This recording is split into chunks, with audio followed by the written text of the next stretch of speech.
दोस्तों C S Satbir Singh YouTube channel पे आपका स्वागत है। दोस्तों छोटे व्यापारियों को समय से पेमेंट मिल सके, वो जो माल सप्लाई करते हैं, इसके लिए इनकम टैक्स एक्ट में बहुत बड़ा बदलाव किया गया है। दोस्तों इसे हम डिटेल में डिस्कस करेंगे। यदि अभी तक आपने C S Satbir Singh channel को सब्सक्राइब नहीं किया है तो जल्दी से सब्सक्राइब कर लीजिए और नोटिफिकेशन बेल भी प्रेस कर दीजिए ताकि आपको इनकम टैक्स के रेगुलर अपडेट मिलते रहें। दोस्तों इससे पहले कि हम इस वीडियो में आगे बढ़ें, आपके लिए जानना जरूरी है कि छोटे व्यापारी कौन होंगे इनकम टैक्स एक्ट के अंतर्गत। इसके लिए बताया गया है कि जो micro small and medium enterprise development act 2006 है, उसमें जो माइक्रो इंटरप्राइज होंगी सेक्शन 2 सब सेक्शन एच के अंतर्गत, या फिर जो स्मॉल इंटरप्राइजेज होंगी सेक्शन 2 सब सेक्शन एम के अंतर्गत, उन्हें छोटे व्यापारी माना जाएगा, यानी कि माइक्रो और स्मॉल इंटरप्राइज माना जाएगा। दोस्तों यदि आप micro small and medium development enterprise act 2006 देखते हैं तो उस केस में माइक्रो इंटरप्राइज का मतलब है जो कि सेक्शन 7 सब सेक्शन 1 के क्लोज ए सब क्लोज 1 के अंतर्गत डिफाइन की गई है, या सेक्शन 7 सब सेक्शन 1 के क्लोज बी सब क्लोज 1 के अंतर्गत डिफाइन की गई है। और स्मॉल इंटरप्राइज का मतलब है जो कि सेक्शन 7 सब सेक्शन 1 के क्लोज ए सब क्लोज 2 के अंतर्गत और सेक्शन 7 सब सेक्शन 1 के क्लोज बी और सब क्लोज 2 के अंतर्गत डिफाइन की गई है। दोस्तों गवर्नमेंट के द्वारा एमएसएमई की जो डेफिनेशन है उसे रिवाइज किया गया था 1 जुलाई 2020 से, यानी कि माइक्रो इंटरप्राइज उसे माना जाएगा जहां पे कि इन्वेस्टमेंट प्लांट एंड मशीनरी या फिर इक्विपमेंट में 1 करोड़ रुपए से ज़्यादा नहीं है और टर्नओवर 5 करोड़ रुपए से ज़्यादा नहीं है। और स्मॉल इंटरप्राइज उसे माना जाएगा जहाँ पे कि इन्वेस्टमेंट प्लांट एंड मशीनरी और इक्विपमेंट में 10 करोड़ रुपए से ज़्यादा नहीं है और टर्नओवर 50 करोड़ रुपए से ज़्यादा नहीं है। दोस्तों अब डिस्कस कर लेते हैं कि चेंज क्या किया गया है इनकम टैक्स एक्ट के अंतर्गत। दोस्तों इनकम टैक्स एक्ट में सेक्शन 43B दिया गया है जो कि यह कहता है कि किसी भी टैक्स पेयर को डिडक्शन तभी मिलेंगी जब वो एक्सपेंसेस के एक्चुअली पेमेंट कर देगा।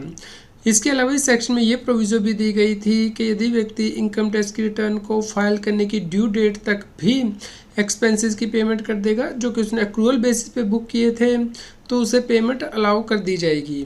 तो दोस्तों जो छोटे व्यापारी होते हैं उन्हें क्लाइंट के द्वारा टाइमली पेमेंट नहीं दी जाती थी, इसलिए अमेंडमेंट की गई है ताकि माइक्रो और स्मॉल इंटरप्राइजेस को टाइमली पेमेंट की जा सके। तो इसी के लिए सेक्शन 43B में नया क्लोज इंसर्ट किया गया है, यानी कि क्लोज एच इंसर्ट किया गया है ताकि माइक्रो एंड स्मॉल इंटरप्राइजेस को जो सेक्शन 15 में टाइम दिया गया है उसके अंदर पेमेंट की जा सके। तो यदि आप ये पेमेंट कर देंगे तो ही डिडक्शन अलाउ की जाएगी ऐसे एक्सपेंसेस की। तो दोस्तों सेक्शन 15 जो है micro small medium enterprises development act का ये कहता था कि यदि आपका रिटर्न एग्रीमेंट है तो उस रिटर्न एग्रीमेंट में जो टाइम दिया गया है उसके अंदर ही आपको पेमेंट करनी है जो कि 45 दिन से ज़्यादा नहीं हो सकता है। और यदि कोई रिटर्न एग्रीमेंट नहीं है तो उस केस में सेक्शन ये कहता था कि पेमेंट आपको 15 दिन के अंदर करनी है। तो दोस्तों अब इनकम टैक्स एक्ट का 43B सेक्शन इसीलिए अमेंड किया गया है ताकि डिडक्शन तभी मिले जब व्यक्ति एक्चुअल पेमेंट कर दे। इसके अलावा जो प्रोविज़ो दी गई थी कि आप यदि इनकम टैक्स की रिटर्न को फाइल करने की ड्यू डेट तक भी पेमेंट कर देंगे तब भी आपको डिडक्शन अलाउ कर दी जाएगी एक्रूअल बेसिस पे, इस पर भी अमेंडमेंट की गई है, यानी कि आपको अभी ये डिडक्शन नहीं मिलेगी यदि आप विद इन टाइम जो है पेमेंट नहीं करते, जैसा कि सेक्शन 15 में लिखा गया है MSMED एक्ट के अंतर्गत।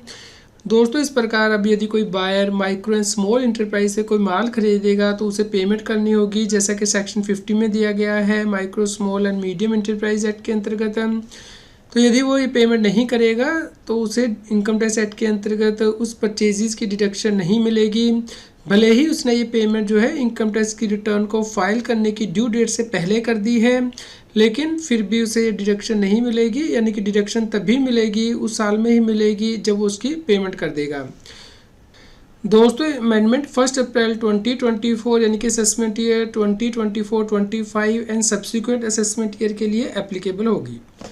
दोस्तों यहाँ पे आपको ध्यान रखना है कि यदि आप माइक्रो एंड स्मॉल इंटरप्राइजेस को टाइमली पेमेंट नहीं करेंगे तो उस केस में आपको इंटरेस्ट भी पे करना होता है micro small medium enterprise development act के अंतर्गत, यानी कि आपका जो इंटरेस्ट है वो ड्यू हो जाता है जो सेक्शन 15 में ड्यू डेट दी गई है उसके बाद जब तक आप पेमेंट नहीं करते हैं तब तक का आपको इंटरेस्ट पे करना होता है, कंपाउंडेड इंटरेस्ट पे करना होता है। और रेट ऑफ इंटरेस्ट होता है वो आरबीआई के द्वारा जो बैंक रेट नोटिफाई किया गया है उसके 3 गुना आपको इंटरेस्ट पे करना होता है। तो दोस्तों ये बहुत बड़ी अमेंडमेंट है। यदि आप बायर हैं तो आपको ध्यान रखना है कि आपको माइक्रो एंड स्मॉल इंटरप्राइज को टाइमली पेमेंट करनी है।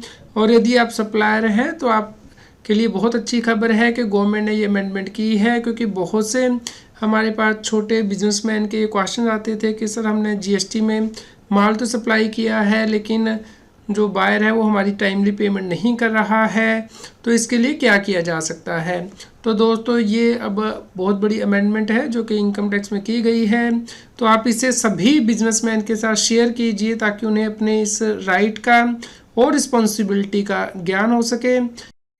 दोस्तों यदि आपने अभी तक माइक्रो एंड स्मॉल इंटरप्राइज के तौर पर रजिस्ट्रेशन नहीं कराया है तो आप करा सकते हैं msme.gov.in वेबसाइट पे। यहाँ पे आप नीचे जाएंगे तो यहाँ पे उद्यम रजिस्ट्रेशन यानी कि ऑनलाइन रजिस्ट्रेशन के लिए यहाँ पे लिंक दिया गया है एमएसएमई के लिए। तो दोस्तों उसके बाद आपको यहाँ पे उद्यम रजिस्ट्रेशन.gov.in वेबसाइट पे रीडायरेक्ट कर दिया जाएगा। यहाँ पे आप रजिस्टर कर सकते हैं यदि अभी तक आपने रजिस्ट्रेशन नहीं कराई है। दोस्तों यहाँ पे आपको कुछ बातें ध्यान रखनी है। जब आप यहाँ पे रजिस्ट्रेशन करा लेंगे तो उसके बाद आपको उद्यम रजिस्ट्रेशन का सर्टिफिकेट मिलेगा।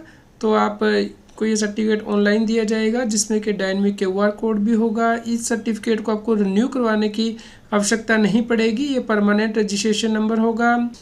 दोस्तों रजिस्ट्रेशन प्रोसेस भी फ्री है, आपको कोई कॉस्ट या फिर फीस किसी को पे करने की आवश्यकता नहीं है। दोस्तों ये पेपरलेस है और सेल्फ डिक्लेरेशन के बेस पे है। आपको कोई भी डॉक्यूमेंट या फिर प्रूफ अपलोड करने की आवश्यकता नहीं है। जब आप यहाँ पे रजिस्टर करेंगे सिर्फ आपको आधार नंबर जो है वो यहाँ पे देना होगा। जब आप रजिस्ट्रेशन कराएंगे तो यहाँ पे पैन और जो जीएसटी लिंक डिटेल होगी इन्वेस्टमेंट और टर्नओवर की वो ऑटोमेटिकली यहाँ पे आ जाएंगी गवर्नमेंट के डेटाबेस से।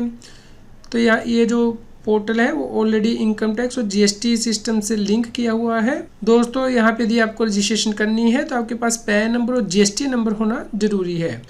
दोस्तों जीएसटी की एग्जम्पशंस आपको रहेगी यदि जीएसटी एक्ट के अकॉर्डिंग आपको जीएसटी नंबर लेने की आवश्यकता नहीं है। इसके अलावा पैन नंबर मैंडेटरी होगा। दोस्तों किसी भी इंटरप्राइज को एक से ज़्यादा उद्यम रजिस्ट्रेशन नहीं लेना है। जब आप रजिस्ट्रेशन लेंगे तो उसमें यदि आप एक से ज़्यादा मैन्युफैक्चरिंग या कोई सर्विस देते हैं तो वो आप स्पेसिफाई कर सकते हैं।